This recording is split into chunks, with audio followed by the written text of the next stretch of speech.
We're back. Norman Woodstock Spalding, Bare Bones Broadcasting. I'm going to remind you of something very emphatically and very quick.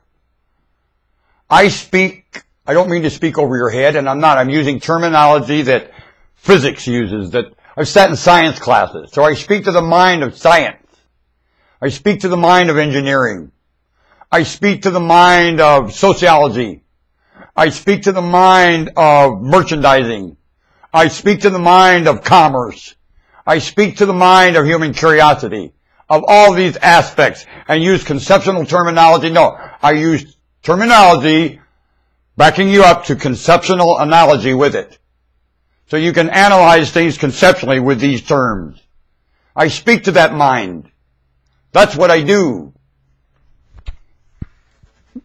That's where the action is.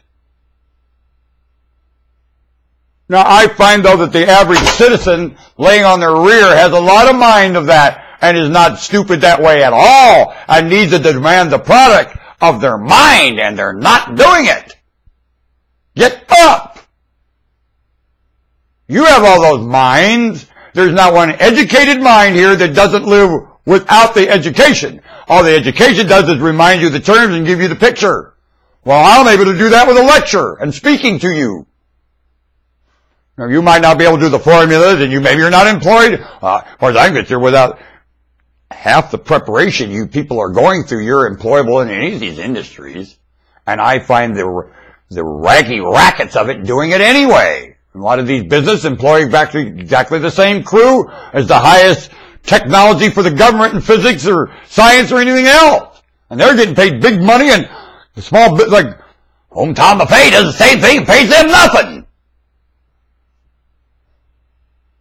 And works at paying them nothing. And deceiving. Just like the government. I'll tell you this much. A lot of these entrepreneurs, and I speak to that mind, entrepreneur, you're as much deception as any government you're mad at. Oh, the government's the reason for this, and the government's the reason for that. You're a damn liar. You only deceiving yourself is the reason for all government, and you cost yourself and lay burden on your government more than your government ever gets in your way at all. Your failure at cordial eats you up more than any government effect ever could, and costs you a lot more money.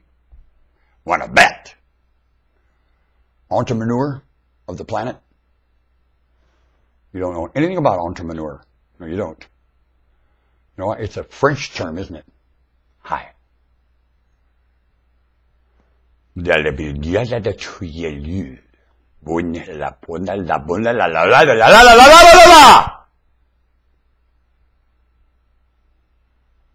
Who came up with la la la?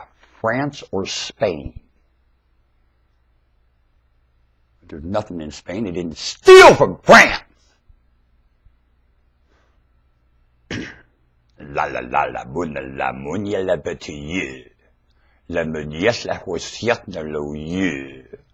La loyer bonnieu push me la nom de doute la diacta. Now that's French long before French knew they were French. One bet? How many of these languages are preceded by languages? I'm preceded by languages.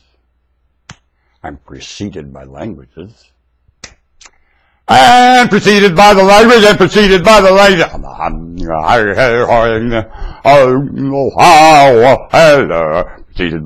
language. You know the doggone English that no one uses anymore. As bad as Europe without a shore. How would a nation with two oceans screw around with one language by intent? Everything coming here would realize how important it is to keep one language, ocean to ocean, very, very efficiently used.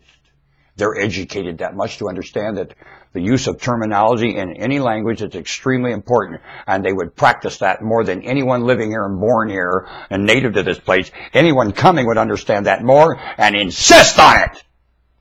Do they? No, they speak some gutter language from where they failed their living before, that they snuck out of there and came over here to fail living here too. How long have they been doing that? Well, the tribals started it first. And they snuck out and came over here and failed living first. Then here comes Europe. Now here comes Asia. Now here comes this country. And from there, and from there, and from there, and all over the planet here they come. The fail living here, using their rinky-dink language, and use their terms incorrectly in both languages now. Dumb. Ain't it? I sit and watch it every day and I roast. How about you? Planet? The whole planet suffers because humans have done this from tribal on to today. North America. And now they drag this priceless place called the United States into the same stunt. Dumb. Well, here's the United States reminding you, no! And you're lucky that this benevolent old warrior ain't in charge. Because you know what this benevolent old warrior would do? Assign a brand new language to this continent and this nation, and you shall learn it. You shall learn it. Canada's the United States. You think we could be with United? We were there first. You ran us off. Yeah, I wonder why. What if never been a war, France and England, and Canada wouldn't have been made Canada because they're the cowards that ran north? What'd it be like here now? You'd have two Englands, one island and one continent, England. Would you like that?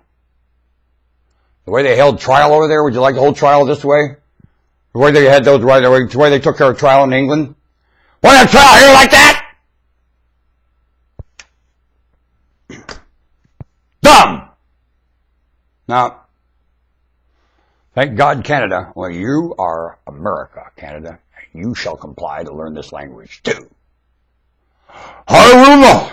Well, we'll just flood the planet with it, and let's see if you finally end up learning it. No problem. Don't you learn it, Mexico and Canada. Because the United States will start a language for the whole continent, and it will spread across the planet, and we'll see if you come along or not. Okay? America? Canada, Mexico? America? Well, this is the United States reminding you. Shape up, because here we come. Like the mask in that garage. Oh!